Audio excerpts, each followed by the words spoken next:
ভাড়া করে এনে ভাঙরটা মানে একদম মানুষ মেরে সর্বনাশ করতে দিয়েছে। হ্যাঁ, ওই শওকত মোল্লা যদি ভালো লোকের এটা দিত তাহলে এই সব বাঁশটা হতো না। আজ আমরা বুড়ো হয়ে গেছি, আমরা জ্ঞানমান ওই বুড়ো হয়ে গেছি, আমরা এইরকম মানুষ মেরে ভোট লওয়া আজ দেখি না। এই যে মানে দেখতিস, হ্যাঁ, আর তারিখ আবার ভোট দেয় লোক। কি বলবেন যে এত মানুষের প্রাণ চলে গেল পঞ্চায়েত ভোটে? হ্যাঁ, ওই জন্য আবার তারিখে ভোট দেয় কখন? কি বলবেন সামনে 2024 লোকসভা ভোট কাকে চাইছে? নওশাদ সিদ্দিকীকে চাচ্ছেন নাকি শওকত মোল্লা? একদম এক চান্স, একদম মানে সব প্রত্যেক গ্রামে যা 20-50টা গ্রামের লোক ওই বলে আগে এক শয়তান দেখিস, এখন এক শয়তান দেখেছি। এইবার মানে শুধু পীর সাহেবকে তুলে দেবো। তারা পীর সাহেব ভালো লোক, ওকে একবার তুলে দেবো। তৃণমূলের পক্ষ থেকে কোনো সুযোগ সুবিধা পেয়েছেন? একদম মানে বলছি তো, কিচ্ছু পাওয়া যায়নি, কিচ্ছু দেয়নি।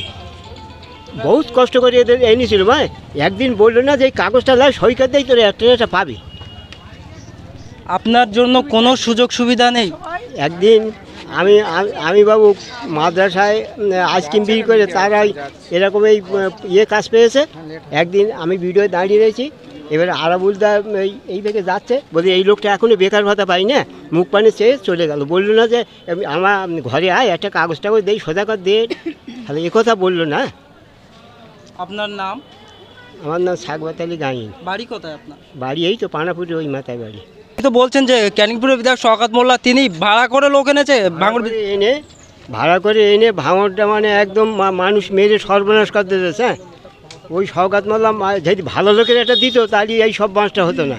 আজ আমরা বুড়ো হয়ে গেছি, আমরা জ্ঞানমান ওই বুড়ো হয়ে গেছি, আমরা এইরকম মানুষ মেরে ভোট লওয়া আজ দেখি না। এই যে মানে দেখতিস, হ্যাঁ, আর তারিখ আবার ভোট দেয় লোক। কি বলবেন যে এত মানুষের প্রাণ চলে গেল পঞ্চায়েত ভোটে? হ্যাঁ, ওই জন্য আবার তারিখে ভোট দেয় কখন? কি বলবেন সামনে 2024 লোকসভা ভোট কাকে চাইছে? নওশাদ সিদ্দিকীকে চাচ্ছেন নাকি শওকত মোল্লা? একদম এক চান্স, একদম মানে সব প্রত্যেক গ্রামে যা 20-50টা গ্রামের লোক ওই বলে আগে এক শয়তান দেখিস, এখন এক শয়তান দেখেছি। এইবার মানে শুধু পীর সাহেবকে তুলে দেবো। তারা পীর সাহেব ভালো লোক, ওকে একবার তুলে দেবো। লুট করছে শাসক দল, লুট করছে শাসক দল উন্নয়ন থেকে, কি বলবেন?